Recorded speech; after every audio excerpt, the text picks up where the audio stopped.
Beaucoup de gens qui discutent de la vie extraterrestre ne connaissent pas la vie terrestre. Et donc, si j'ai le temps, j'aurai 4 diapos extraterrestres à la fin. Si je n'ai pas le temps, il n'y en aura même pas. On va parler de l'origine de la vie sur Terre.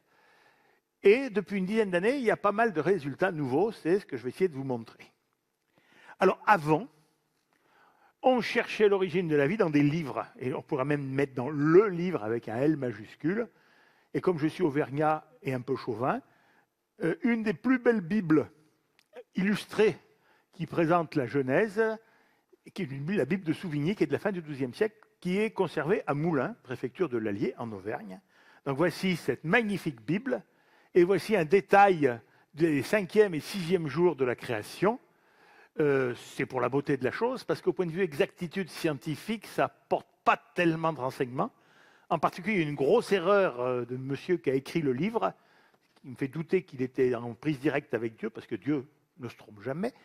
C'est que là, Dieu a fait les oiseaux et les poissons le même jour, en même moment. Ça, le paléontologue n'est pas tout à fait d'accord. Si on prenait le rédacteur à la lettre, on ne serait pas d'accord. Mais comme chacun sait, il ne faut pas prendre les textes à la lettre. Le premier qui a dit ça, c'est Galilée. Galilée a dit que les livres sacrés nous disaient comment aller au ciel et non pas comment était fait le ciel.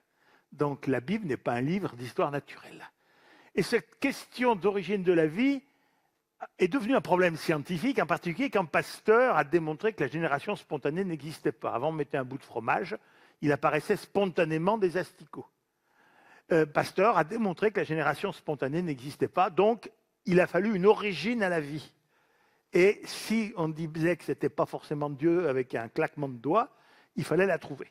Alors une petite parenthèse, je mets souvent un texte assez long, des fois c'est très long, ce n'est pas la peine de le lire. Je dis l'essentiel, c'est parce qu'il y aura une version sur le site de la Ferme des Étoiles, et il peut y avoir une version sonorisée ou une version non sonorisée, ça dépend des fois. Donc, même si c'est une version sonorisée, même si vous prenez que le PDF, avec ce qui est écrit, évidemment sans le son, vous pourrez comprendre. Donc, quand il y a beaucoup d'écriture, ce n'est pas la peine de tout lire, vous affolez pas. Alors, on pourrait aborder la question de l'origine de la vie sur Terre de plein de façons, en philosophe, en astronome, en biologiste, en artiste, en historien des mythes et des religions. Mais nous, on va l'aborder en géologue.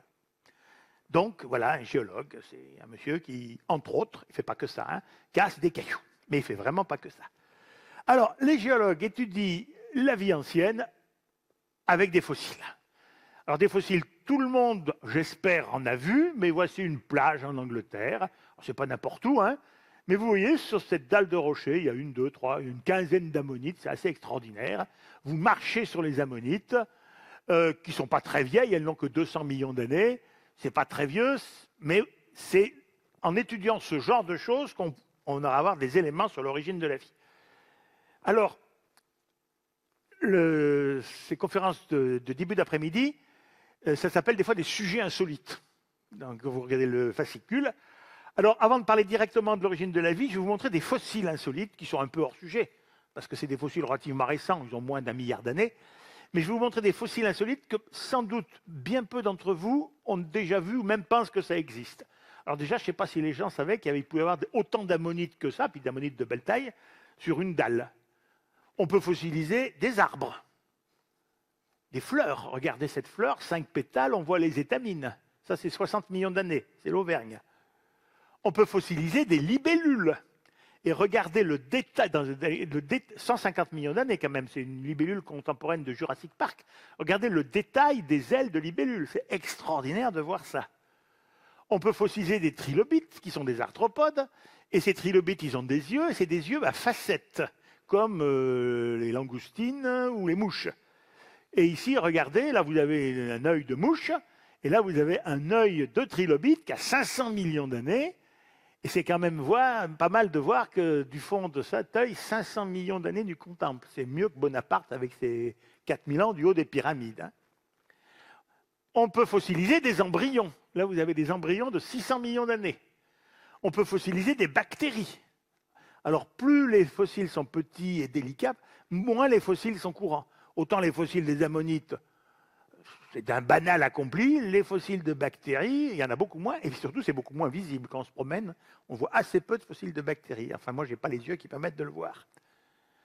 Alors, les fossiles, c'est forcément une image de mort, puisqu'on trouve la bête ou la plante, c'est qu'elle est morte. Mais ça peut être une image de mort, forcément. Mais regardez ici, vous avez une bête qu'on appelle une limule, c'est du Jurassique aussi. Là, c'était le fond de la mer, c'était de la boue calcaire. La limule est arrivée par là, elle marchait. Les affres de l'agonie l'ont fait tourner en rond. Et elle est venue mourir ici. Scène de vie, plutôt scène de mort au Jurassique. C'est terrible. Alors là, c'est une double image de mort. Vous avez un gros poisson, dont vous avez le nom là, qui est à sauter hors de l'eau. Alors les poissons qui sautent hors de l'eau pour gober des oiseaux, c'est classique. Et là, vous avez un gros poisson qui a sauté hors de l'eau pour gober un ptérosaure. Dans les livres pour gamins, on appelle ça des dinosaures volants. Ce n'est pas des dinosaures, c'est des reptiles. Et là, vous avez donc et probablement qu'en mordant ça, il a dû se coincer un os long dans la mâchoire, ça s'est infecté, et les deux sont morts. C'est terrible. Regardez les détails. Donc vous avez une chaîne alimentaire avec deux maillons, le carnivore, le prédateur et la proie. Mais la proie, elle mangeait des poissons.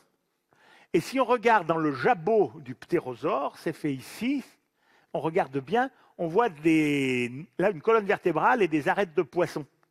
C'est-à-dire qu'il y a 3 emboîtements d'une chaîne alimentaire fossile. Il y a un ptérosaure qui mangeait des poissons, qui s'est fait manger des petits poissons, et qui s'est fait manger par un gros poisson. Alors, ça peut être une image de vie. Là, vous avez, c'est une image actuelle, des langoustes qui souvent marchent à la queue leu-leu. Et là, vous avez des trilobites, 480 millions d'années, qui marchent à la queue leu-leu. Belle image de vie. Alors, les gens qui me connaissent savent que j'aime bien parler de sexe. Vous connaissez l'ambre Jurassic Park, qui fossilise des insectes, etc. Voilà un morceau d'ambre avec plein d'insectes. Et voici fossilisé dans un morceau d'ambre 2 insectes qui sont morts en état d'épectase, comme dit notre Sainte Mère l'Église, morts pendant l'accouplement. Pour les moustiques, ça peut être vrai pour des tortues. 2 tortues, et tortues marines aquatiques s'accouplent queue à queue, comme ça, mortes en train de s'accoupler. Quand même une belle mort. Cardinal Danielou, président Félix Faure, tortue. Après accouplement, au moins chez les mammifères, il y a grossesse. Voici une jument fossile avec, dans le bas du ventre, des os. Ce n'est pas une fossile qui avait mangé, c'est simplement une jument gravide. Et vous avez ici les fossiles du fœtus. Je ne sais pas combien savaient qu'on pouvait trouver des fossiles de juments gravides. Une fois que vous avez... Vous pouvez pondre si vous êtes un animal ovipare. Le moustique qui après s'est fait féconder par le mâle, ce n'est pas le même évidemment, cette femelle pond. Toujours dans l'ambre. Et un fossile assez extraordinaire, c'est un ichthyosaure femelle qui accouche. Vous avez la femelle, le bébé qui était en train de sortir. Pour une raison X, l'accouchement s'est mal passé. Les deux, ça s'est infecté, les 2 sont morts, sont au bord fond de la mer, se sont recouverts de sédiments. Et 180 millions d'années plus tard, on les a dégagés et on les a retrouvés. Tout ça pour vous dire qu'avec les fossiles, on peut vraiment faire des découvertes extraordinaires. Alors avec les fossiles, les paléontologues font des arbres phylogénétiques. Ils parlent en comparant des coquilles, là c'est les ammonites. Ils voient que les ammonites, il y a un truc de plus, et ils font un arbre généalogique de toutes les ammonites. On en connaît des milliers d'espèces. Alors on voit que l'évolution n'est pas un long fleuve tranquille, parce que de temps en temps, il y a une extinction quasi générale des ammonites. Là, elles sont presque toutes mortes. Il y a eu 2 survivants, un qui était là et un qui était par là. Les survivants sont à leur tour évolués, développés. 2e crise, ceux-là n'ont pas été affectés. Là, ils sont presque tous morts, sauf un survivant là. Pareil, développement et ainsi de suite. Et alors la dernière crise a été fatale aux ammonites, il y a 66 millions d'années. Toutes les ammonites sont mortes, comme tous les dinosaures non aviens, par exemple. Alors, il y a des fossiles morphologiques, mais il y a des fossiles moléculaires aussi. Vous avez ici des espèces de plantes, des conifères, des mousses et des ginkgo biloba. Ces 3 groupes de plantes ont 2 molécules qu'on appelle des cadinènes et des cadinols, qu'on ne trouve pas, par exemple, chez les angiospermes, les plantes ordinaires, les salades, les laitues, les platanes, etc. Quand vous prenez ces choses-là, que vous les fossilisez, que vous les chauffez dans les roches, ces deux molécules deviennent cette molécule-là qu'on appelle du cadalène. Et si vous faites la même chose, au lieu de prendre une ginkgoale, un conifère ou une mousse, vous prenez un platane ou une salade, vous n'aurez pas le cadalène. Donc, si vous voyez dans des roches sédimentaires du cadalène, c'est qu'avant, il y avait une de ces trois groupes de végétales qui vivaient. Donc, on peut faire avec des molécules des choses. Alors, avec ça, les fossiles morphologiques qu'on voit, même si c'est au microscope, les molécules, on peut faire un arbre de la vie, mais construit simplement avec les fossiles. Donc, c'est un biais abominable, les fossiles, parce qu'il y a des fossiles, pensez bien qu'un fossile de coquillage se fossilise beaucoup mieux qu'une méduse. Hein? Donc, avec les fossiles, vous faites un arbre de la vie, et vous voyez que la vie compliquée, variée, c'est très tard. Ça, c'est le temps, hein, la Terre est née là. C'est le 500-600 derniers millions d'années qu'il y a plein de choses. Avant, au point de vue des fossiles, il y en a beaucoup moins. Tout simplement parce que là, c'est les microbes. C'est rare, très rare et très difficile de fossiliser des microbes. Et quand on les fossilise, c'est très difficile de les reconnaître. Les biologistes, ils reconnaissent des microbes en faisant des colorations, en faisant des cultures de milieux gélosés. Quand vous avez un fossile de microbe. Alors, ça fait ce que j'appelle le pain parasol de l'évolution. C'est pas parce qu'il n'y avait pas beaucoup d'espèces ici, c'est parce qu'on est incapable, s'il y avait 36 milliards d'espèces de microbes, on dirait microbes. Mais avec les fossiles, vous faites un pain parasol de l'évolution. Mais c'est biaisé parce qu'on a la sélectivité de la fossilisation. Alors, ce qu'on va faire, nous, c'est le problème de l'origine de la vie, c'est qu'on va aller voir les fossiles par là. Les fossiles là-haut, c'était pour faire joli. Pour vous montrer un accouchement fossile, c'est quand même assez rare. Maintenant, on va aller voir les vieux fossiles qui sont au départ du tronc de ce pain parasol de l'évolution. Et les vrais, indiscutables, indiscutés fossiles de ces âges-là, c'est ce qu'on appelle les stromatolites.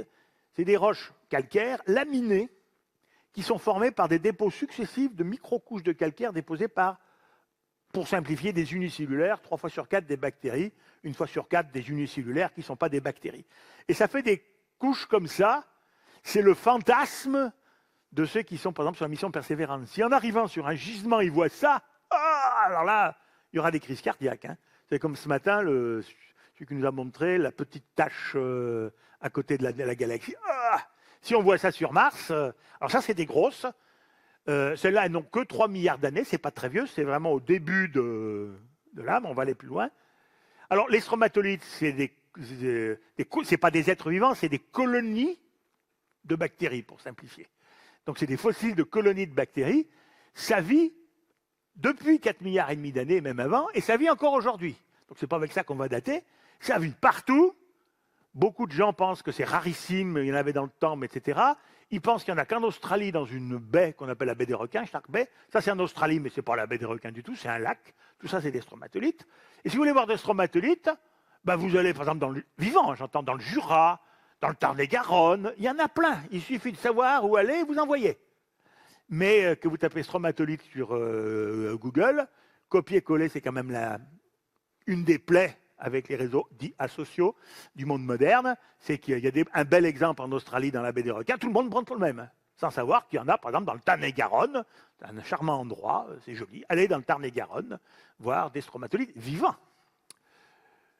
Alors, les plus vieux stromatolites, c'est ce que je vous aurais dit jusqu'en 2016, donc ont 3 milliards et demi d'années, les voilà vus par-dessus, si je puis dire, les voilà vus en coupe. C'est la même chose. Donc, il y avait des bactéries qui faisaient des stromatolites. Ça marche avec la photosynthèse, les stromatolites, il y a 3 milliards et demi d'années. Dans la même couche, pas dans les mêmes roches, mais dans la même couche, on trouvait des silex. Et les silex, c'est les roches qui fossilisent le mieux les bactéries. Et dans ces silex qui ont le même âge, c'est la même couche, juste à côté, on a trouvé ça. C'est microscopique, hein, c'est des photos prises au microscope, il n'y a pas l'échelle ici, mais c'est une taille de bactéries. Voici c'est l'échelle, voilà, ça fait 20 microns. Donc un globule rouge, à peu près cette taille-là, c'est interprété comme des fossiles de bactéries.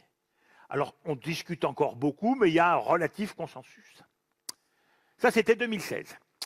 En 2016, ou je ne sais plus la date, ça doit être, oui, en 2016, il y a une publication, Nature, qui trouve des stromatolites plus vieilles que celles que les 3,5, puis c'est 3,7. Alors, voilà un gros caillou au Groenland. Et les stromatolites, il faut avoir l'œil, c'est ces petits machins-là, hein, c'est petit, c'est comme ça. Là, ce sera plus difficile à voir avec les caméras de persévérance. Hein, il faudra aller là.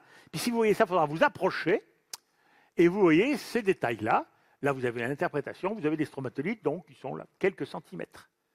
C'est, jusqu'au jour d'aujourd'hui, les plus vieilles stromatolites connues en 2016. On a trouvé plus vieux. Alors, c'est un endroit où la datation n'est pas facile. On sait que l'âge des cailloux, c'est entre 3,75 et 4,28 milliards d'années. Là, une grande incertitude. On rejoint le thème du festival. C'est des dépôts hydrothermaux, rougeâtres. Et dans ces dépôts hydrothermaux, ça date de 2017, cette publication, on trouve en coupe des structures comme ça, ce qui, si on fait des séries de coupes serrées et qu'on construit en 3 dimensions, ça donne ça. Et c'est interprété par certains, interprétable par tout le monde, comme des micro-organismes ou des sécrétions de micro-organismes. Alors là encore, ça discute beaucoup, qu'est-ce que c'est, mais mettons, si on fait la moyenne entre les deux extrêmes, c'est des machins qui auraient 4 milliards d'années. Et vous voyez, c'est pas très gros, là, ça fait, je sais pas si vous avez lire, ça fait 200 microns. Donc ce truc-là, ça fait 50 000, c'est des tubes de 50 microns. Alors, outre la morphologie, il y a également les isotopes. Alors, on peut faire de la géochimie isotopique. Alors, quand vous prenez une cellule, quelconque bactérie, tout ce que vous voulez, qui fait ces synthèses organiques, par exemple une cellule de plante, une bactérie photosynthétique, elle prend du gaz carbonique dans l'atmosphère ou d'ici dans l'eau, avec de l'énergie lumineuse et de l'eau, elle fait des réactions chimiques abominablement compliquées et il sort du sucre. Dans le cas de la photosynthèse ordinaire, il sort en plus de l'oxygène. Il existe 2 isotopes du carbone, le 13, très minoritaire, et le 12, très majoritaire. Eh bien, ces dizaines de réactions chimiques qui se passent là-dedans enrichissent le sucre qui sort par rapport au gaz carbonique qui rentre, enrichissent en carbone 12 ou appauvrissent en carbone 13, vous choisissez. Et alors, il y a une unité qui permet de mesurer la composition, unité barbare, je ne vais pas vous la définir, on parle en unité delta. Eh bien, le sucre, ici, est entre 15 et 40 unités delta plus riche en carbone 12, ou plus pauvre en carbone 13, que le CO2 qui rentre. Et ça dépend du genre de métabolisme, donc de la somme des réactions chimiques qui se fait là-dedans. Alors ça existe encore aujourd'hui. Et ce qui est bien, c'est que ces variations isotopiques ne sont pas influencées par ce qui peut arriver après à la roche. Vous prenez par exemple des Romains, c'est Herculanum, qui avaient leurs caractéristiques isotopiques, vous les faites mijoter doucement ou rapidement, comme Herculanum, ça ne change pas leur composition isotopique. Donc elle est fixée si on fossilise l'être vivant en question. Alors là, on prend des vieux trucs, c'est entre 3,4 et 4,1 milliards d'années. Et on va prendre des choses, des roches où il y a des calcaires, qui sont souvent très métamorphisés, très transformés en marbre, et on va considérer que le calcaire est représentatif du CO2 de l'époque, CO2 atmosphérique ou CO2 dissous dans l'eau. Et on prend de la matière organique, parce que même si c'était cuit, s'il y avait de la viande, ça va devenir du charbon, du steak cramé, hein, du machin. Et on peut mesurer la composition chimique du calcaire, qui représente l'atmosphère ou l'océan, et de la matière organique, qui est maintenant souvent transformée en graphite par la chaleur. Et ici, j'ai mis 4 métabolismes actuels. La façon dont, alors vous pouvez lire, par exemple, le cycle de Calvin, c'est le plus fréquent des métabolismes qui fabriquent de la matière organique avec du CO2. C'est ce qui se passe dans les salades ou les platanes. Ça fractionne à peu près de 35 unités delta, avec des incertitudes. Il y a des cycles qui fractionnent, des réactions qui fractionnent un peu plus, d'autres qui fractionnent un peu moins. On ne connaît pas de réaction non enzymatique qui fractionne autant. Et là, vous voyez dans ces gisements, dans les 3 premiers, il y a entre la matière organique cuite et les calcaires une différence d'isotope qui ressemble à ce que fait aujourd'hui, par exemple, la photosynthèse. Et ce qu'on a de plus vieux, ce qui fait 4,1 milliards d'années, alors là, il y a du graphite. Ça c'est des lames minces qui viennent de cet endroit-là. Ces globules noirs, c'est du graphite. Mais c'était on va dire, de la viande de bactéries ou choses comme ça avant. Là, il n'y a pas le calcaire, mais il n'y a que, entre guillemets, la viande de bactéries qui a la même composition isotopique que ses 3 voisines. Donc on peut supposer que si un jour, dans le même genre de gisement, on trouve des calcaires, ça serait bien s'ils étaient par là. Il faut attendre. Donc, apparemment, la vie existait sur Terre jusqu'à il y a 4,1 milliards d'années. Et là, je définis la vie qui fractionne les isotopes comme le font actuellement les mécanismes qui, à l'aide de gaz carbonique, fait de molécules organiques complexes. Donc, ce sont là les plus vieux indices de vie sur Terre connus à ce jour. Alors ça, c'est ce que faisaient les géologues avec des cailloux. Alors vous avez les biologistes aussi qui travaillent, je vais en dire un mot. Eux, les biologistes, ils abordent l'évolution, l'origine, mais avec des organismes actuels, ou vraiment pas vieux. Alors par exemple, c'est ce qu'on faisait au 19e, 20e siècle. Si vous prenez un squelette d'homme, un squelette de cheval, manifestement, ça se ressemble. Surtout si on les met dans la bonne position.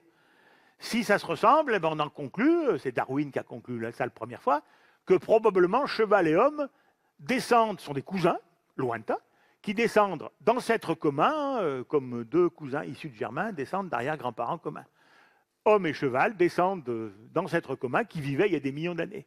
Et depuis quelques années, non seulement on a les os et tout ça, mais on a l'ADN, ou les protéines. Et là, les biochimistes font des prodiges en analysant l'ADN. Alors souvent dans les films, c'est de l'ADN de sang, de l'ADN de sperme qui permet de retrouver que c'est Madame Michu, la criminelle, etc. On coupe, on a les cheveux attribués à Louis XVII, on a l'ADN de descendant de de la famille régnante d'Autriche, et on voit que si c'est Louis XVII ou pas. On fait la même chose avec de l'ADN. Seul problème, c'est que l'ADN, ça se conserve mal. Et autant on peut avoir de l'ADN de mammouth, qui n'est pas vieux, un mammouth qui est mort il y a 10 000 ans, l'ADN de moustique de Jurassique, ça ne marche pas. Donc, les biologistes travaillent sur des organismes actuels ou subactuels. Subactuel, c'est un mammouth, par exemple. Mais pas pour les êtres trop vieux, parce qu'il n'y a plus d'ADN. Et avec l'ADN, il y a eu une grande surprise. Les biologistes ont divisé le monde en 3 groupes d'êtres vivants. C'est des critères génético, molécularo, tout ce que vous voulez. Ce n'est pas morphologique, c'est la génétique. Et le groupe, ça c'est un machin qui a 20 ans ou 30 ans, il y avait les eucaryotes, dont nous, il y avait les bactéries sans strict, dont beaucoup de bactéries qui nous emmerdent parce qu'elles nous rendent malades, et il y avait les archées, qui avant étaient considérés comme des bactéries, parce qu'au microscope, il n'y a pas de différence, c'est la même chose, donc c'était des microbes, des bactéries, mais génétiquement, c'est totalement différent, et c'est même plus près de nous que des bactéries. Donc le monde est divisé en 3, et qu'est-ce qui se fossilise là-dedans? Bien, on va dire les animaux, les plantes, éventuellement les champignons. Tout le reste, c'est du microbe. Ça, c'est des unicellulaires, eucaryotes peut-être, mais des microbes, des amibes, des paramécites, des choses comme ça. Ça, c'est que des êtres microscopiques.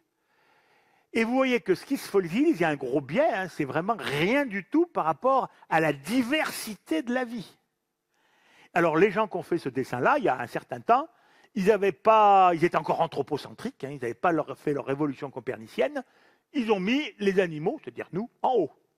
Qu'est-ce qu'on a de plus que les autres? Tous les êtres qui sont là sont contemporains. Tout ça, ça vient en même temps, puisque c'est fait avec l'ADN, ça nécessite des êtres vivants. Donc, quand vous voyez un arbre phylogénétique avec l'animal, l'homme, etc., à une place particulière, c'est que l'homme qui l'a dessiné, ou la femme qui l'a dessiné, est anthropocentrique. Alors, il n'y a pas de féminin anthropos, parce qu'anthropos, en grec, c'est le genre humain et non pas l'homme versus femme. Donc ça, c'est un très mauvais arbre au point de vue philosophique, parce qu'on nous met en haut. Par contre, on voit qu'il y a 3 cas. Alors maintenant, on fait des choses comme ça. Là, il y a 3 grands groupes. Et là, globalement, en rouge, c'est ce qui se fossilise bien. Et tout le reste, qui fait l'immense majorité de la vie actuelle, ça ne se fossilise pas. Donc le géologue, il est un peu impuissant. Voilà, les animaux, c'est un petit groupe de rien du tout, comme ça. La variété du monde vivant, ce sont les microbes. Alors là, il n'y a pas le temps, parce que tous ces êtres sont tous contemporains. Si on regarde là, on met le temps. Lucas, c'est un être fictif, qui veut dire l'as universel commun ancêtre. C'est l'ancêtre, ce n'est pas le premier être vivant, c'est l'ancêtre commun le plus vieux à tout ce qui vit aujourd'hui. Il y avait des choses avant Lucas, mais on n'en a pas trouvé les descendants. Tous les êtres vivants qu'on connaisse descendent de cet être très théorique qu'on appelle Lucas, je ne vais pas trop en parler. Et là, alors c'est moi qui ai dessiné ça, mais par nombrilisme, j'ai dessiné les eucaryotes beaucoup plus que les autres, alors qu'en nombre d'espèces, c'est 3 fois rien. Et dans les eucaryotes, j'ai dessiné, je vous prenais les vertébrés et même les primates, plus, c'est très simplifié, mais vous voyez que là, pareil, on retrouve la vie compliquée, pluricellulaire, c'est très récent. L'essentiel sur la durée de la vie est unicellulaire. C'est des bactéries ou des archées. Alors, ça, c'est au musée des Confluences à Lyon, le musée d'histoire naturelle. C'est une représentation artistique. C'est un buisson rond. Lucas, l'origine de tout ce qui vit, c'est au milieu. Le temps serait représenté par des structures emboîtées. Tout ce qui est en surface, c'est aujourd'hui. Et là, on retrouve les trois grandes familles, les archées, les eucaryotes et les bactéries. Et l'homme, voilà, vous voyez, l'homme n'a rien de plus que le champignon de Paris, si ce n'est qu'il est plus intelligent pour composer des symphonies, mais rissolé, il est peut-être moins goûtu que le champignon de Paris. Donc, tout dépend le critère qu'on prend. Alors, et comme là, je lis, j'ai une planche que j'ai fait hier ou avant-hier, je ne l'avais pas mis, et même si notre incommensurable orgueil, et si notre eucaryotocentrisme, ça c'est un mot que j'ai inventé hier, exacerbés doivent en souffrir, et même si c'est aux marges du sujet de cette conférence, qui s'intéresse qu'en bas de l'arbre, je vous annonce qu'on est un presque consensus que les eucaryotes, ça n'existe pas en tant que tel, ce n'est pas un des trois règnes, c'est une petite branche du règne des archées. Je vous annonce que nous sommes tous des archées. Une petite branche, mais on est des archées. Et c'est pour des raisons molécularo-génétiques et tout ça. Si vous avez des renseignements demandés, il faudrait mieux demander à un biologiste qu'à un géologue. Et M. Guyon ou Pierre-Henri est parti, et c'est bien dommage, parce qu'il aurait pu répondre. Bon, ça, c'était pour poser le cadre. Donc, qu'est-ce qu'il faut pour avoir fait la vie sur Terre? Ça, c'est théorique. Grosso modo, dans l'univers, il y a partout du carbone, de l'oxygène, de l'azote et tout ça, j'ai rien. Voilà. Il y a tout ça, c'est très classique. On a tout ça sur Terre, dans l'univers, des petites molécules, de l'eau, du méthane et tout ça. C'est présent partout. Pour faire de la vie, il faut transformer ces petites molécules omniprésentes en moyennes molécules, ce qu'on appelle les molécules prébiotiques du genre acides aminés, bases azotées, sucre. Ces moyennes molécules, c'est l'étape 1. L'étape 2, c'est transformer ces moyennes molécules, les attacher entre elles, polymériser, pour prendre un langage de chimiste, et faire des macromolécules, qu'on appellera protéines, acides nucléiques et tout ça. Ensuite, il faut prendre ces macromolécules et en faire la première cellule vivante. Je le dis tout de suite, c'est à moi que je l'ai déjà dit, je ne parlerai pas des virus aujourd'hui, parce que... et ne me posez pas de questions sur les virus, ce n'est pas la peine. Et une fois que vous avez fait la première cellule, hors virus, il faut, parce que ce n'est pas le tout d'être, puisqu'on existe encore, c'est que les premiers ont cru et multiplié. S'ils étaient morts tout de suite sans descendants, on ne serait pas là. Donc, comment croître et multiplier? Quelle est la vision d'un géologue? Qu'est-ce qui a permis à cette cellule de croître et de se multiplier avec le regard d'un géologue? Donc, la première étape, c'est comment passer des molécules omniprésentes de petite taille aux moyennes molécules par là. Alors, attention, je parlais souvent de molécules organiques. Molécules organiques, ça veut dire molécules riches en carbone réduit et non pas biologiques. Organique, c'est une... À l'époque, on pensait qu'il y avait l'esprit vital, une molécule carbonée était faite par la vie. À l'époque, c'est au 19e siècle. Et donc, on a appelé les molécules carbonées des molécules organiques.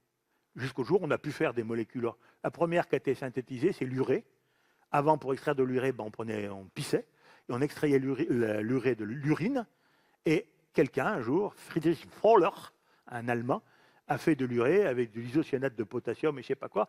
Donc, c'était une molécule carbonée faite de façon abiotique. Donc, organique veut simplement dire molécule carbonée. Donc, la première solution, c'est prendre des petites molécules qui existent partout, comme du méthane, du dihydrogène, du dioxyde de carbone, de l'ammoniac, de l'eau, et faire une moyenne molécule. Ici, j'ai pris l'alanine, qui est un acide aminé ordinaire. Donc, depuis depuis longtemps, il y a 3 sites qui sont proposés pour cette fabrication de molécules organiques. 1 an après que je sois né, ces 2 phénomènes a priori indépendants, on a proposé, c'est M. Miller qui a proposé ça, que cette synthèse se faisait dans l'espace, dans l'atmosphère, avec des éclairs et tout ça. Ça a perduré en particulier dans l'éducation nationale et les médias pendant des décennies. Mais maintenant, c'est quasiment abandonné, sauf éventuellement certains cas particuliers. Pour simplifier, on va dire que c'est quasiment abandonné depuis 40 ans. Donc, on n'en parle plus parce que j'ai qu'1h15. Deuxième solution, c'est elles arrivent toutes faites de l'espace, ce qui pose le problème, comme on les fait dans l'espace. Alors, je vais me donner le résumé, par action de rayons ionisants sur des glaces organiques. Et puis, il y aura une troisième solution qu'on verra après. Alors, si vous prenez l'univers, Ça, c'est la composition chimique de l'univers. Ça ne ressemble pas à un des deux petits films qu'on a vus tout à l'heure, parce que quand on donne la composition chimique de l'univers, des fois c'est en masse, des fois c'est en nombre d'atomes. Les deux sont bons, sauf si on ne dit pas que c'est en masse ou en nombre d'atomes. Le jeune homme ou la jeune fille qui a fait le petit film a dit qu'il y a 75% d'hydrogène. C'est en masse, mais en nombre d'atomes, comme c'est tout petit, l'hydrogène, c'est 90%. Donc les deux sont bons à condition de le proposer. Alors là, je le dis, dans une galaxie, quelle est la proportion différente, c'est en nombre d'atomes. Et si vous prenez 1 milliard d'atomes, voici la proportion. L'hydrogène domine très largement, l'hélium vient en deuxième, ensuite vient l'oxygène, le carbone, l'azote, et puis toute la suite. Vous voyez que la vie s'est faite essentiellement d'hydrogène, d'oxygène, de carbone et d'azote. Les 4 atomes qui servent, l'hélium, c'est plus fréquent, mais ça n'a aucune affinité chimique avec nulle part, personne. C'est un gaz qui est dans l'extrême droite de la classification périodique de Mendeleïev. Et comme chacun sait, les gens de l'extrême droite sont des asociaux notoires, donc ils ne s'associent pas pour faire des molécules. Donc en marron, on n'en tient pas compte. Ils sont des solitaires, des célibataires endurcis. Donc vous avez les 4 atomes les plus fréquents de l'univers sont ceux que la vie a utilisés. La vie, c'est l'art d'utiliser le banal, le commun. On ne fait pas de vie avec du nickel, du calcium, et comme ça. La vie a utilisé les 4 atomes réactifs les plus fréquents. Ces 4 atomes réactifs les plus fréquents, dans les nébuleuses, je ne vous raconte pas bien comment on fait une étoile et un système planétaire, ça peut, en fonction de la température et de la pression, faire des molécules. Par exemple, l'hydrogène peut s'associer à l'oxygène pour faire de l'eau, forcément. L'hydrogène peut s'associer à l'oxygène. Le carbone peut s'associer à l'oxygène pour faire du monoxyde de carbone, à l'hydrogène pour faire du méthane, azote, hydrogène pour faire du cyanure, de l'acide cyanhydrique. Et tout ça, ça fait des molécules. Alors, hydrogène, c'est de loin la plus fréquente. Tout ça, c'est les molécules que j'ai mis numéro 2, parce que ça dépend de la température, de la pression. Vous faites plutôt l'une, plutôt l'autre. Mais ces molécules, l'ensemble, c'est les deuxièmes molécules les plus abondantes. Faire des cailloux, et là, mon orgueil de géologue en souffre beaucoup.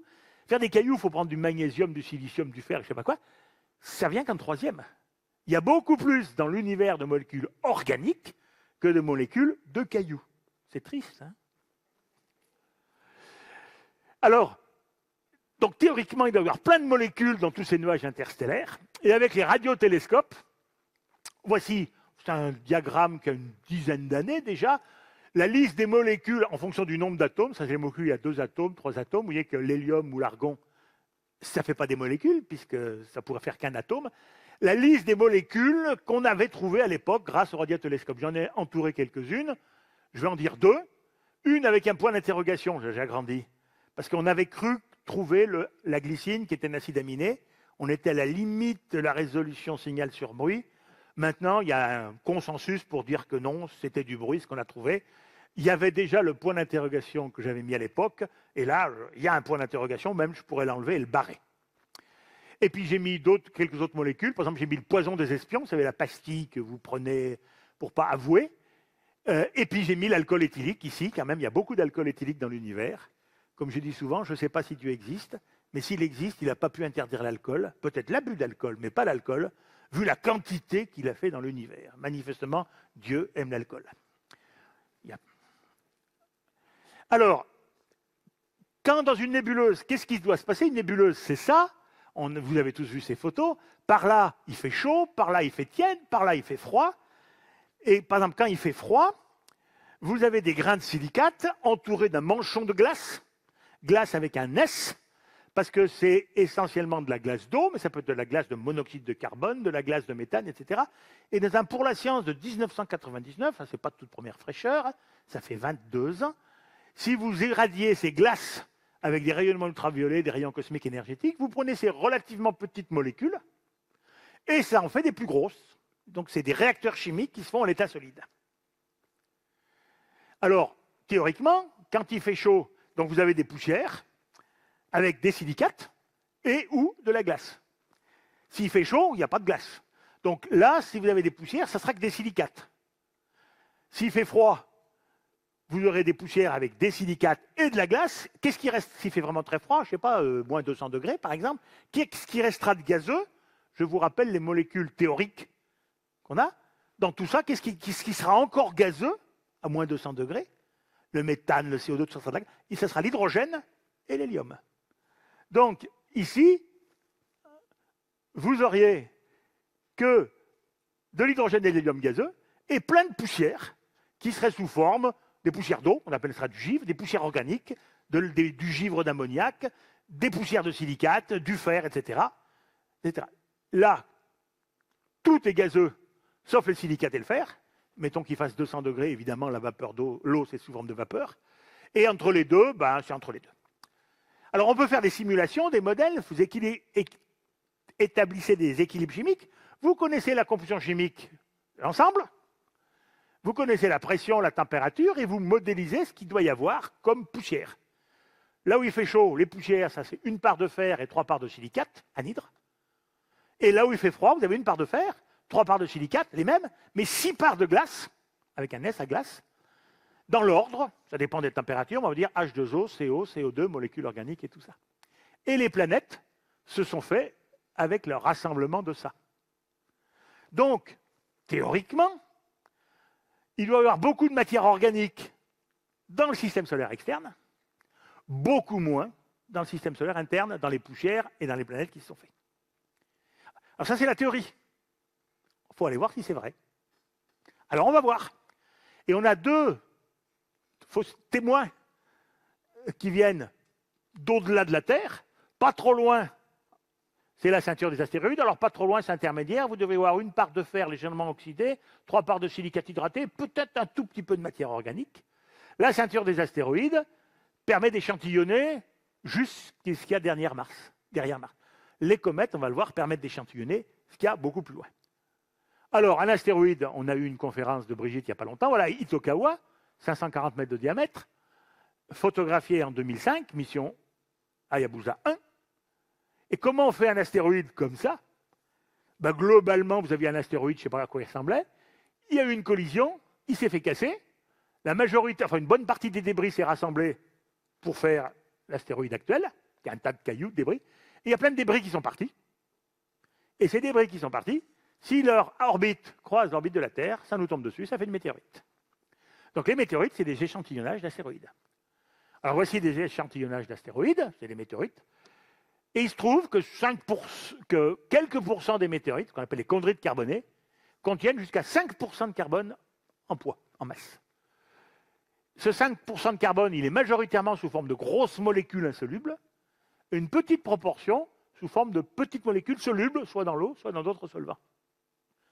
Si on regarde ce que c'est que ces molécules insolubles, c'est très difficile à analyser des molécules insolubles, mais en gros, c'est vraiment de la macromolécule. Alors là, c'est le résultat que j'ai pris d'une thèse d'un de mes anciens étudiants à l'université, pas étudiant en thèse. Voilà ce qu'il a trouvé dans certaines, voilà le météorite d'Orgueil, ou que ce soit, c'est des grosses molécules, beaucoup de carbone, c'est des molécules carbonées. J'ai mis pour comparaison la molécule d'hémoglobine, vous voyez qu'il y a un certain nombre de points communs. Hein, donc, je n'ai pas dit que l'hémoglobine, on en trouvait dans les météorites. Hein. Donc voilà ce que c'est que la matière organique dans les météorites.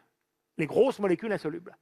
Et puis on peut analyser la part soluble, vous prenez donc un morceau de météorite, vous en dissolvez un petit peu dans différents solvants, etc.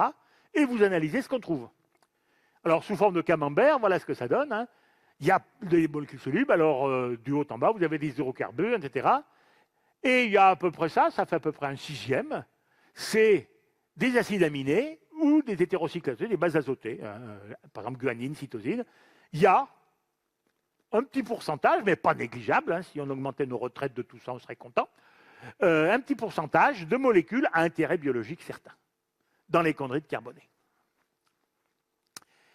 Alors, on va bientôt avoir plein de résultats neufs, parce que vous le savez depuis la conférence de Brigitte, il y a des échantillons d'astéroïdes qui sont revenus sur Terre, 5,4 grammes, le 21 décembre dernier, et ils sont en train d'être analysés. Je sais qu'ils sont en train d'être analysés, il y en a même un petit morceau qui était confié à la fac de Grenoble, et la fac de Grenoble, pour l'analyser, à différents appareils, mais il y en a un qui ne l'a pas, elle vient à Lyon, hein, on a un pool, et je sais, au laboratoire, on a un micrograin de Hayabusa.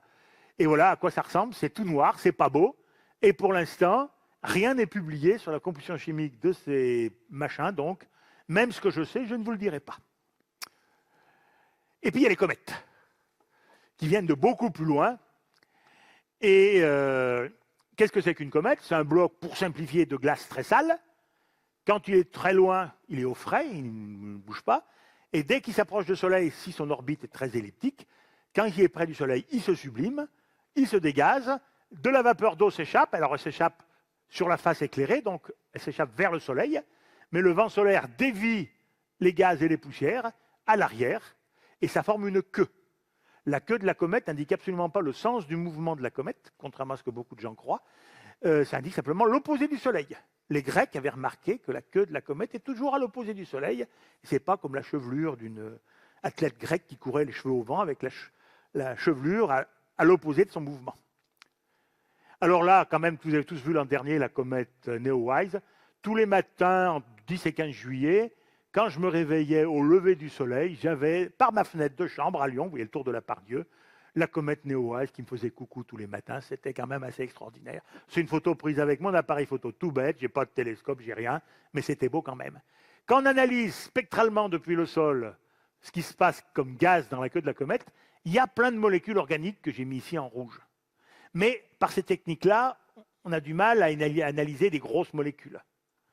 Il y en a beaucoup de molécules carbonées, mais c'est difficile d'aller plus loin, d'où la nécessité d'aller chercher des morceaux de comète ou de les analyser sur place. Alors, je suis gastronome. En 2015, il y a une publication, c'est un courrier du CNRS, qui a trouvé sur une comète, deux produits quand même intéressants, de l'alcool et du sucre. Donc, cette comète s'appelle, je ne sais plus comment, hein, moi je l'aurais appelée la comète punch, parce que c'est du punch. Donc, l'alcool éthylique, il y en a partout. Alors, le premier retour d'échantillon d'une comète, ça date de 2004, donc c'est un peu hors sujet, il y a plus de 10 ans. Mais c'est les Américains qui ont envoyé une mission, Stardust, qui a traversé la queue de la comète, qui a sorti une raquette attrape-poussière, et la raquette attrape-poussière est revenue sur Terre, et les grains cométaires ont été analysés. Alors la raquette attrape-poussière, elle avait une espèce de gel, de la colle, etc. Un grain cométaire est rentré par là, fait un petit trou dans le film protecteur, a explosé en arrivant dans la raquette attrape-poussière, et toutes les petites taches noires que vous voyez, c'est des grains de comète. Le plus gros, celui-là, fait 7 microns. C'est le plus gros. 7 microns, c'est un globule rouge. Et donc, au départ, on avait que ces petits grains-là, enfin plusieurs, pour analyser. Et au départ, il fallait l'analyser sans le détruire. Il y en a tellement peu que vous pensez bien que ça ne suffisait pas de le dissoudre pour voir ce qu'il y avait dedans. Donc, c'est des techniques complexes. Alors, vous ne lisez pas tout ça, mais la conclusion, c'est que dans ces grains, il y a de la matière organique avec des fonctions aromatiques, benzène, cétone, aldéique, etc. Et il y a quelques grains où on a trouvé de l'alcool, d'où la bouteille de rhum ici. Donc, mais il fallait aller mieux. Alors, dernière nouvelle de cette comète, 2009, ils ont trouvé un grain ou deux qui contenait le plus simple des acides aminés, la glycine. Donc, là, c'est une analyse qui a été faite en 2009. Là, on a dû détruire le grain, mais il y a de la glycine. Et puis, il y a évidemment, datant à partir de 2014, l'exploration de la comète Chury, avec le robot qui s'est très mal posé. Donc, la mission robot au sol a très mal marché. La mission orbiteur a très, très bien marché. Alors, le robot qui devait se poser, il devait se poser là. Et là, ça a complètement loupé. Il est arrivé là. Alors, heureusement, il n'arrivait pas vite du tout. La gravité d'une comète, c'est terrible. Si vous faites une conférence sur une comète et que je fais ça, je pars et je vole. Je me mets en orbite. Donc, il est arrivé très lentement. Il devait s'accrocher. Il ne s'est pas accroché. Donc, il a rebondi. Mais c'était suffisamment là. Il ne s'est pas cassé. Hein. Il a rebondi. Il a fait ça. Il a rebondi. Il a fait ça. Il a rebondi et il s'est coincé là, derrière un rocher, à l'ombre. Et ça, c'était la catastrophe. D'abord, il s'est coincé la tête en bas. Donc, il avait une foreuse pour forer en bas. Il a foré l'extérieur. Et il est à l'ombre. Il marchait au panneau solaire pour recharger ses batteries. À l'ombre, il ne pouvait pas recharger ses batteries. Les batteries sont mortes au bout de 24 heures ou 48 heures, je ne sais plus. Donc, 90% de ce qu'il aurait dû faire, il ne l'a pas fait. En ce qui nous concerne, il a quand même fait quelque chose. Là, il survolait la comète à 100-150 mètres d'altitude. Et il contenait dans ses instruments scientifiques un analyseur de gaz, parce qu'il devait prendre un bout de sol, le chauffer et voir les volatiles qui se dégazaient. Et là, pendant qu'il survolait gentiment la comète, il a analysé les gaz. Alors là, il était au soleil, heureusement qu'il était au-dessus de la face au soleil. Donc la comète dégazait doucement, et il a pu analyser ce qui se dégazait.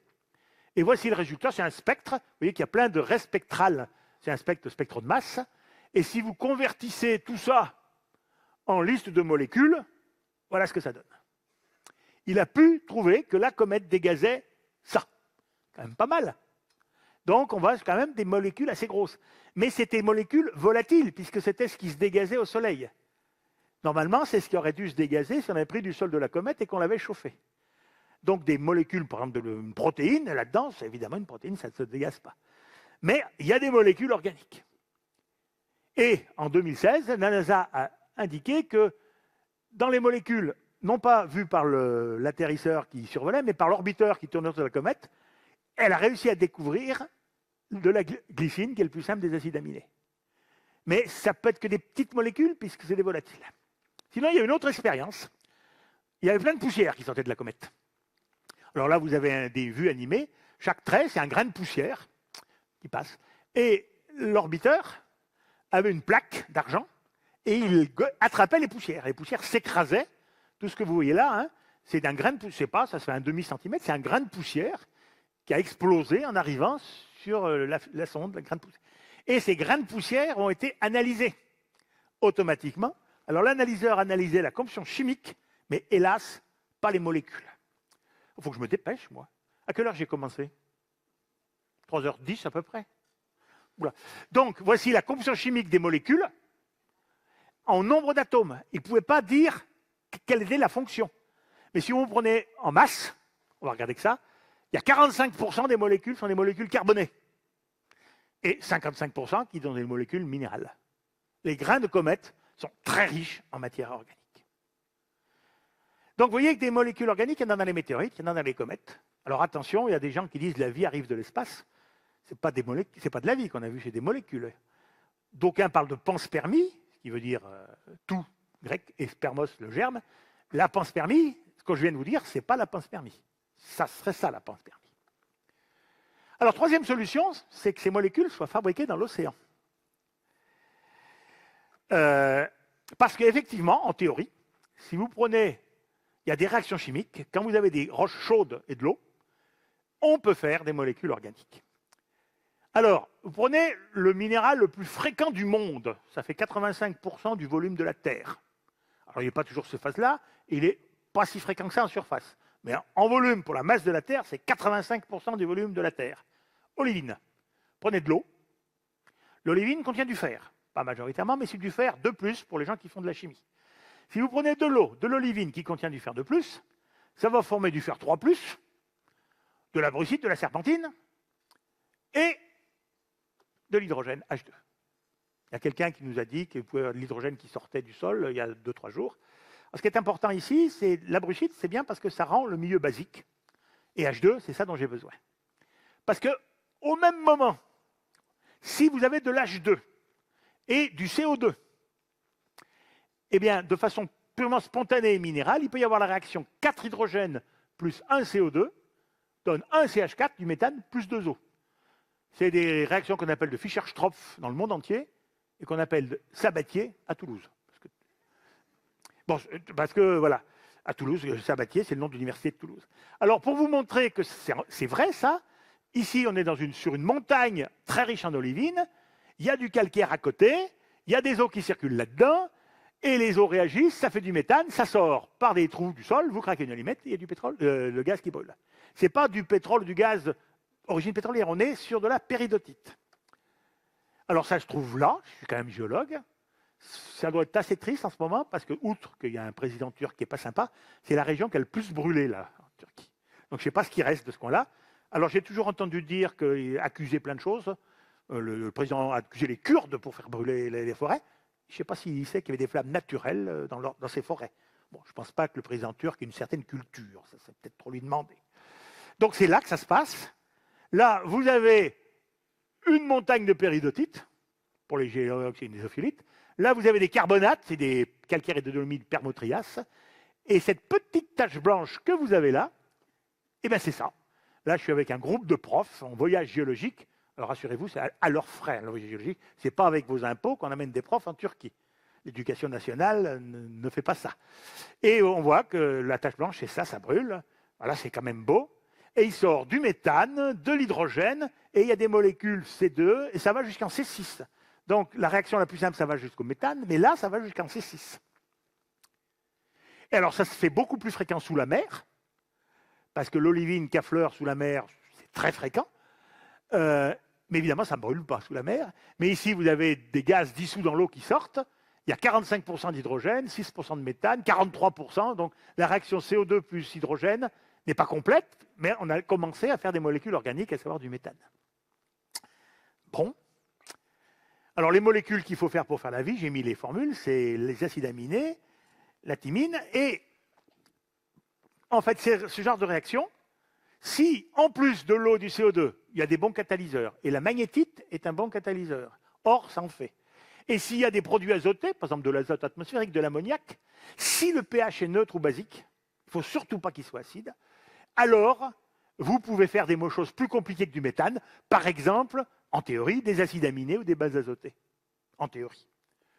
Alors ça se fait en théorie, ça se fait en laboratoire. Voici une publication qui date de 2019, vous voyez que ce n'est pas vieux, où des gens, en laboratoire, avec un gradient, etc., ont fait des acides aminés de façon purement abiotique. Eh bien, depuis le 7 novembre 2018, c'est l'âge de la publication, c'est plus qu'une possibilité théorique ou une expérience de laboratoire, ça a été observé dans la nature. On descend à 3000 mètres de fond, à un endroit de la ride médio-atlantique où les fonds sont péridotitiques, il n'y a pas de basalte. Les sources sur basalte, c'est très mauvais parce que le pH est acide. Il ne faut surtout pas, à chaque fois qu'on vous montre des fumeurs noirs, vous savez, les belles fumées noires dans le fond de la mer, une analogie de l'origine de la Terre, les gens qui disent ça n'ont rien compris. C'est normal que les journalistes n'aient rien compris. Y a-t-il un journaliste dans la salle?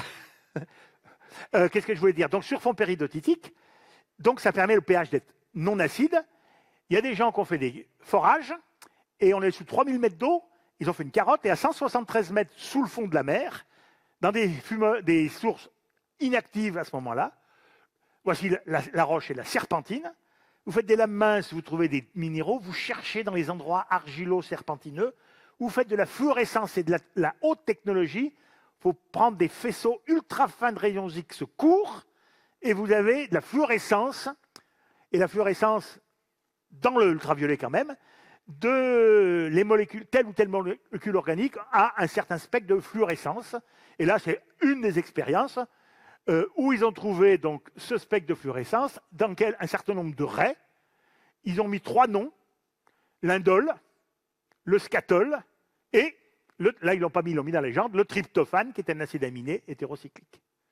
Donc, on a trouvé dans les fonds de la mer une synthèse abiotique, si la publication a bien raison, une synthèse abiotique de acide aminé. Alors en plus, je ne sais pas pourquoi ils ont mis l'indole, mais ils ont mis le scatol aussi. Le scatol, ça donnait le nom à la scatologie, c'est ce qui ne sent pas bon. Hein, le scatol, quand il y a du scatol, ça pue. Et peut-être que la vie, quand la vie est née, ça sentait déjà la merde, si je peux me permettre. Alors là, c'est là où est-ce qu'ils ont trouvé leurs acides aminés. C'est dans tout un réseau cristallin, c'est une étude très fine. Alors, il faut demander à confirmer, parce que là, ils ont fait ça dans une carotte, il faut évidemment faire d'autres. Et de même qu'il faut payer des choses pour faire des grands observatoires et tout ça, il faut aussi payer des missions océanographiques. Ce n'est pas donné. Donc, il semble y avoir synthèse abiotique d'acides aminés au niveau des dorsales, quand l'eau contient du CO2, de l'azote, est en contact avec de l'olivine en pH neutre ou basique. Donc, résumons, où peut avoir eu lieu l'organosynthèse des molécules prébiotiques, étape nécessaire à l'origine de la vie sur Terre? Il y a 2 endroits, l'espace ou les sources hydrothermales, si ce n'est pas acide.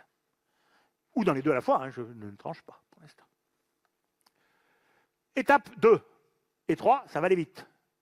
Parce que le géologue, il n'a rien à dire. C'est de la chimie, de la biologie.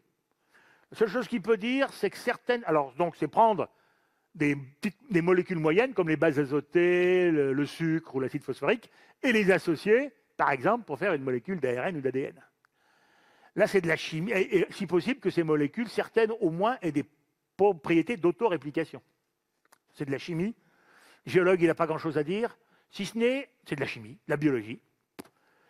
Tout ce qu'il sait, c'est que des structures de minéraux peuvent servir de réacteurs. Quand vous avez des minéraux qui forment des films, comme ici des argiles, eh bien, ça peut aider les réactions. Alors là, une publication récente qui date de je ne sais pas quand, 2017, en mettant un certain nombre de molécules prébiotiques sur un film de silice, ils ont fait l'adénosine monophosphate, et voilà, qui est une des molécules à la base de l'ATP, qui est notre véhicule énergétique dans nos cellules. Donc le géologue, il n'a pas grand-chose à dire, mais bon, avec des minéraux, ça marche bien. Et où trouve-t-on fréquemment ces minéraux qui marchent bien? Soit dans des mares, des lagunes côtières, soit dans des sources hydrothermales, parce qu'il y a beaucoup d'altérations, qu'elles soient sous-marines ou qu'elles soient à l'air libre. Avec le problème, c'est que dans la nature actuelle, les sources hydrothermales à l'air libre, souvent sont acides. Et là, si elles sont acides, ça ne marche pas. L'étape 3, il faut, avec ces macromolécules, protéines, acides nucléiques, faire des cellules. Première cellule vivante. Alors là, vous prenez par exemple des protéines, vous prenez des acides aminés et vous faites la cellule. On ne sait pas faire. Et ce n'est pas un problème de géologue, c'est un problème de biologiste, biochimiste. Il y a des recherches depuis 100 ans. Et pour l'instant, vraiment, moi, quand je lis la publication des biologistes qui parlent de ça, bon, ou qui n'ont pas réussi, j'y comprends rien. Donc, vous voyez, il y a plein de gens qui cherchent. Mais là, il faut attendre. Je ne peux pas vous dire grand-chose là-dessus. Le géologue est hors course. Et puis le dernier, on n'en parle jamais. Et je ne sais pas pourquoi. C'est que ce n'est pas le tout de naître. Il faut ensuite croître et multiplier. Parce que si vous naissez, au bout d'un certain temps, vous mourrez de vieillesse. Si vous n'avez pas cru et multiplié, il faut tout recommencer. Voilà, croître. Il y a un jour un Anglais qui a introduit quelques couples de lapins en Australie en 1888. Rapidement, c'est devenu ça. Alors, il y a deux solutions pour croître et multiplier. La première solution, c'est ce que fait la vache, c'est manger. Vous absorbez des molécules toutes faites, au hasard des molécules de canard. Ça vous permet de grandir, voire de grossir. Et si vous dégradez ces molécules, vous en tirez de l'énergie. En dégradant, alors ça peut être de la respiration, de la fermentation. La vache, c'est ce qu'elle fait. Elle prend des molécules toutes faites qui servent à grandir et à vaquer à ses besoins énergétiques. L'autre solution, c'est ce que fait l'herbe dans ce cas-là. Elle absorbe du CO2 atmosphérique, de l'eau, par les racines, des sels minéraux qui viennent du sol, de l'énergie venue de l'extérieur, c'est la lumière solaire, et avec l'eau, le CO2, les sels minéraux et l'énergie, elle fait ses propres molécules qui serviront à grandir et à fournir en énergie pour son propre métabolisme. Il y a les deux solutions. D'où la première question, comment manger? On va prendre manger. Si vous êtes la première cellule, vous ne pouvez pas manger votre voix. Vous êtes le premier. Qu'est-ce que vous voulez manger? Hein? Si vous avez une vache, mais qui n'a vraiment pas d'herbe, et que c'est la seule vache, elle peut peut-être se bouffer les pattes, mais je ne sais pas. Donc, il y a un gros problème. Comment... Ça marche encore, là, oui? Oui. Comment manger si on est tout seul? Alors, la première solution, c'est attendre au bord d'une mare, qu'une météorite ou une comète tombe.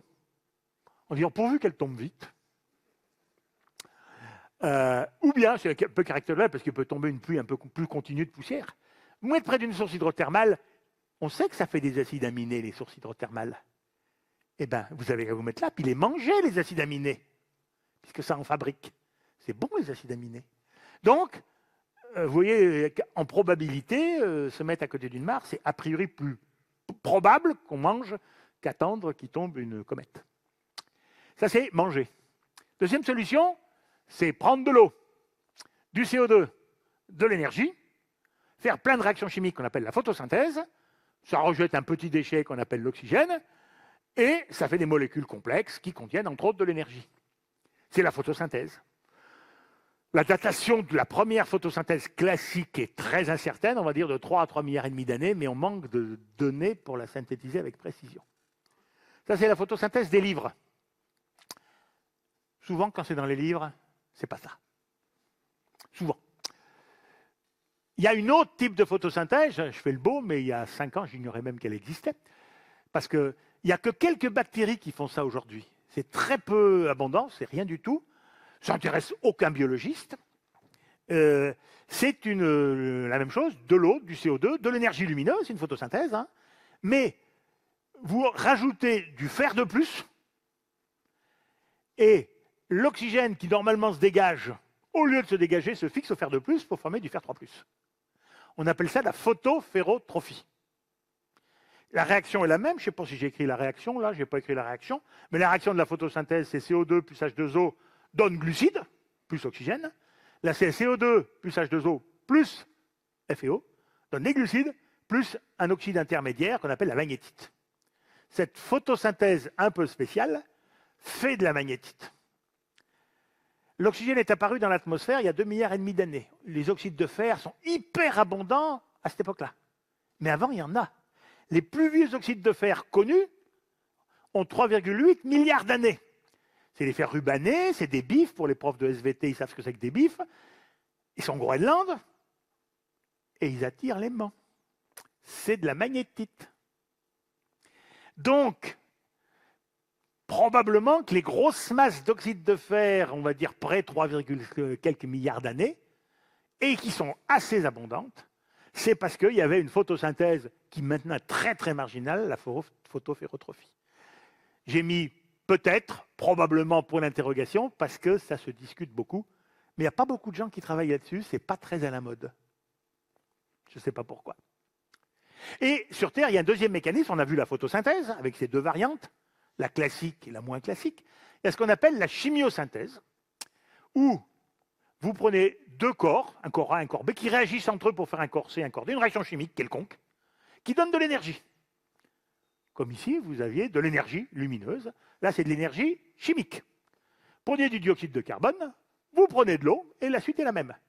C'est la chimiolithotrophie. Vous n'avez pas besoin de lumière, c'est très bien.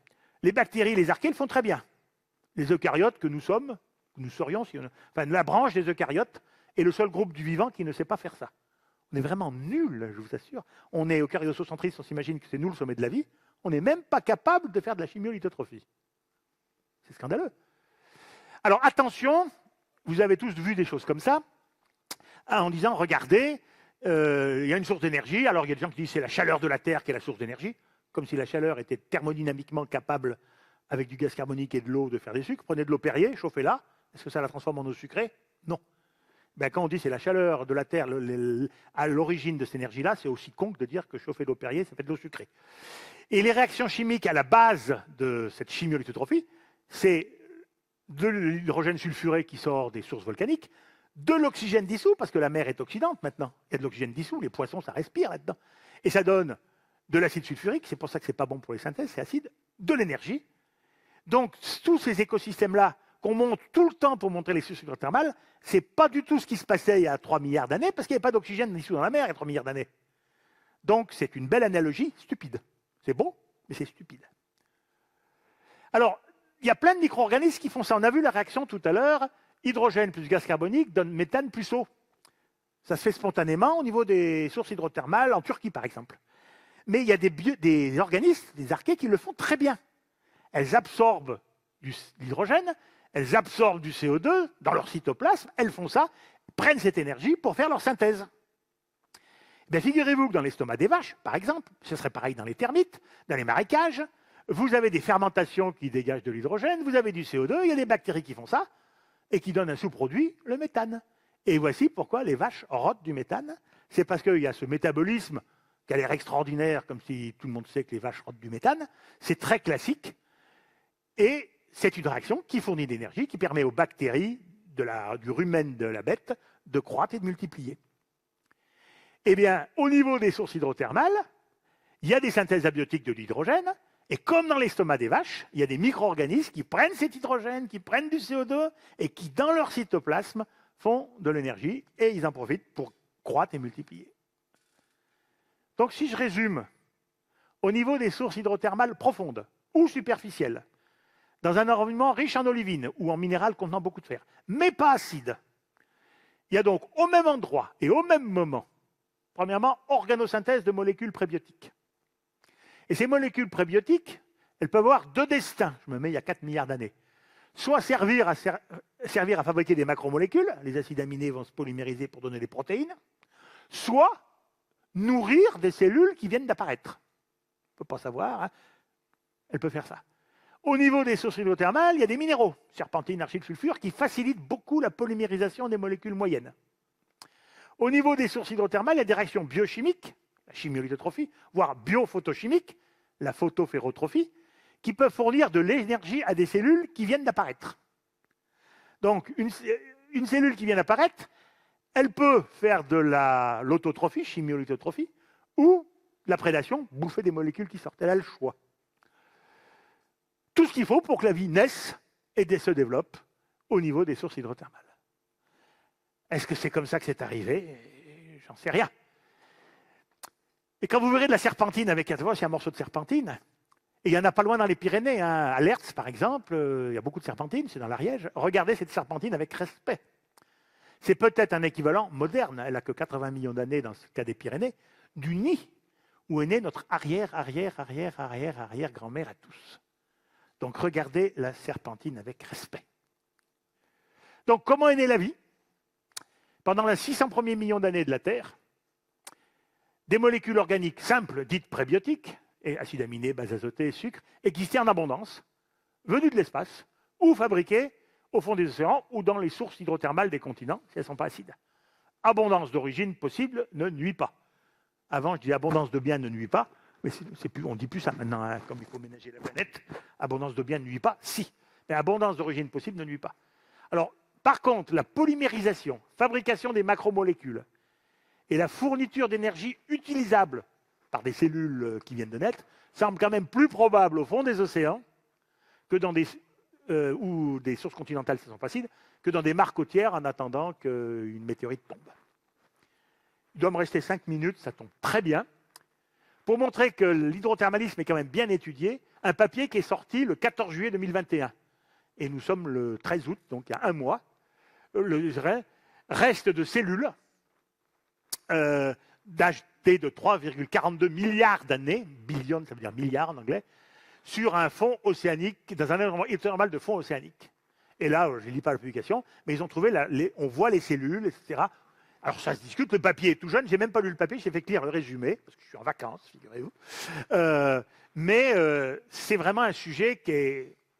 Il y a beaucoup de choses à chercher dans ces contextes d'hydrothermalisme. Donc on attend maintenant que les biologistes, biochimistes nous disent comment sont faites les étapes 2 et 3. Comment on est passé des petites molécules, si l'acide aminé, base azotée, aux cellules. Bon. Sachant que faire les petites molécules, ou une fois que la cellule est faite, se nourrir, entre guillemets, croître et multiplier, a priori c'est facile. Mais l'étape 2 ou 3, c'est pas facile. J'ai mis rendez-vous dans quelques années si les biologistes travaillent bien. Là, vous avez un biologiste, un autre biologiste qui pense. Alors, il nous reste 5 minutes. On va garder à l'esprit un problème. Notre problème, c'est comment, puisqu'on est un festival d'astronomie, qu'est-ce qu'on peut tirer comme leçon de cet exemple terrestre à la vie extraterrestre? Avec un problème majeur, que ensuite j'ai pris un proverbe latin, testis unus, testis nullus. Un témoin unique, c'est un témoin nul. Tout le monde n'en est pas forcément convaincu. Hein. J'ai trouvé un remède formidable, il a guéri 100% de mon unique malade. Vous reconnaissez cet individu et celui qui écoute benoîtement et béatement. Alors, on n'a qu'un exemple, on ne peut pas faire mieux. Mais est-ce qu'on peut tirer les enseignements de cet exemple unique avec cette énorme réserve quant à la question de la vie extraterrestre, que ce soit pour une vie simple, une vie complexe, une vie intelligente, voire une civilisation technologique? Il y a des gens qui se posent toujours la question, comment communiquer avec une éventuelle forme de vie extraterrestre? C'est une question qui a été posée dehors, là, dans le café. De la vie extraterrestre, on en voyait bien, on voyait les arbres derrière le stade. Pourquoi ils n'ont pas posé comment communiquer avec la forêt qui est derrière? C'est des êtres vivants, la forêt aussi. Donc là, c'est non seulement une vie intelligente, mais en plus technologique. Alors, l'exemple de la Terre montre que la vie est apparue très tôt. Où est-ce qu'est la flèche là? Sur les 4,5 milliards d'années, la vie est apparue dans les 11 premiers pourcents. Donc, tout de suite, la vie est apparue, même le 10% de l'histoire de la Terre était faite, la vie était là. Donc, apparemment, si ça s'est fait vite, c'est a priori que ça se fait facilement. Sachant que c'est peut-être un coup de peau, testus unis, testus nullis. Donc, a priori, c'est facile. Sur la durée de la vie de la Terre a été non habitable pendant 11% de la durée de sa vie. Elle était habitable, et habitée d'ailleurs, pendant 89% de la durée de sa vie. Alors, évidemment, pas habitée par nous, hein, habitée par des êtres vivants. Alors, il y a beaucoup de gens qui disent, pour voir si une planète est habitée, il faut étudier l'atmosphère. Si on prend l'exemple de la Terre, par exemple, un transit d'une exoplanète qui passe devant son étoile. D'abord, il peut peut-être y avoir une vie sans atmosphère, on va y revenir. Mais prenez l'atmosphère de la Terre, ce qui trahit l'existence de la vie, c'est l'oxygène dans l'atmosphère. Elle n'est apparue qu'il y a 2,5 milliards d'années. Sur la moitié de la durée de la vie, il y en a la moitié qui a modifié l'atmosphère, il y en a la moitié qui n'a pas modifié l'atmosphère. Donc ce n'est pas parce qu'il y a une atmosphère qui n'est pas modifiée par la vie qu'il n'y a pas de vie. Il faut faire attention. Dernier 50%. Alors sinon, la vie pluricellulaire complexe est apparue il y a 600 millions d'années. C'est les derniers 13% de la vie, de l'histoire de la Terre. Donc la vie, c'est une histoire d'unicellulaire. Ce n'est pas une histoire d'être compliqué comme un chou de Bruxelles ou un président de la République. C'est essentiellement une histoire d'unicellulaire, qui d'ailleurs domine encore aujourd'hui. Rappelez-vous les arbres. La vie, c'est une histoire on est des artefacts spectaculaires, mais on est rien du tout. Ensuite, on peut discuter de vie intelligente. Alors là, le géologue, comment il va définir la vie intelligente, le géologue? Alors, je ne vais pas faire de la philosophie de bas étage. Pour le géologue, il veut voir, il veut toucher. Je vais appeler vie intelligente si j'ai des traces qui manifestent une intelligence. Exemple typique, les silex taillés. Un silex taillé, c'est qu'il y a un être intelligent qui l'a taillé. Avec un problème, c'est que s'il y a un être intelligent qui taille des outils en bois, ils auront pourri, je ne les verrai pas. Donc il y a toujours le biais de la fossilisation. Mais que voulez-vous que j'y fasse? La vie intelligente, d'après ce critère, a laissé des artefacts visibles. C'est les 0,04% de l'histoire de la Terre. La vie intelligente est d'une tardivicité, une tarditude, je ne sais pas comment on dit. Ensuite, j'ai vu une vie technologique. Alors technologique, je dis c'est la machine. Je veux dire que ça commence avec Rome, avec la Chine. Pour faire des aqueducs, c'est un aqueduc romain qui dessert Lyon, il fallait quand même des machines. La vie technologique, on va dire que ça commence 2500 ans, 3000 ans peut-être, c'est les 5-10-7 de la durée de la Terre. Alors, quant à la vie qui se trahirait par des émissions radio, ce qu'on est en train de faire à peu près depuis 1940-50, on se trahit avec des émissions radio. Newton était intelligent avant, mais il n'émettait pas de radio. La radio de puissance, on l'émet depuis 1950 à peu près avec les émetteurs de télévision. Avant, c'était des ondes longues qui ne traversaient pas la ionosphère. Donc, c'est la télévision, la modulation de fréquence qui va tout droit. Donc, c'est pour ça qu'il faut mettre des émetteurs un peu partout. Ça fait 70 ans qu'on fait ça. Et ça ne va pas durer très longtemps, parce que progressivement, le monde se câble. Et pour les régions non câblées, il y aura des satellites avec des paraboles directionnelles dirigées vers la Terre. D'ici, je ne sais pas, un siècle, on aura arrêté de tout arroser avec nos signaux. Donc, effectivement, s'il y a quelqu'un sur Alpha du Centaure qui nous écoute, il sait qu'on émet de la radio. Mais s'il écoutait il y a 2 siècles, il n'entendait rien. Et s'il écoute dans 2 siècles, il n'entendra plus rien non plus, a priori. Donc, d'après ce seul exemple terrestre, que voulez-vous que j'y fasse? On peut penser que les planètes et satellites habités. Alors, on ne parle jamais des satellites, je ne sais pas pourquoi. Mais si vous prenez la Terre, qu'est-ce qui est habitable a priori? Évidemment la Terre. Mars l'a été. On ne sait pas s'il a été habité, mais il a été habitable. Il y avait tout ce qu'il fallait pour, et on cherche s'il a été habité. Europe, Encelade et Pluton ont un océan profond habitable. On ne sait pas s'ils sont habités. Donc il y a 5 machins habitables dans le système solaire, 2 planètes majeures, une planète naine et 2 satellites. On parle toujours que des planètes. Je ne sais pas pourquoi. Planète. Et les satellites, merde, c'est important. Donc les planètes et satellites habités, ou ayant habité, par une vie très simple, a priori seraient nombreux, si on prend le seul exemple de la Terre. Planètes et satellites avec ou ayant eu une vie complexe seraient beaucoup plus rares. Il a fallu quasiment 4 milliards d'années pour que ça apparaisse, la vie complexe. Donc, les planètes satellites avec une vie ayant une civilisation technologique ne seraient que rarissimes, avant qu'on fasse des émetteurs radio, enfin, une technologie, même des aqueducs romains, il n'y a pas longtemps qu'on fait des aqueducs. Quant aux planètes satellites avec une civilisation technologique qui émettent de signaux, alors là, c'est plus que rarissime. C'est à cause du temps de ça. Et je conclue en disant bonne chance à SETI. Donc, on va s'arrêter sur ces perspectives. Nous sommes vraisemblablement pas seuls dans l'univers, mais sans doute seuls, suffisamment intelligents pour organiser en ce moment des festivals de l'astronomie, du moins dans notre galaxie. Merci de votre attention. Avez-vous des questions?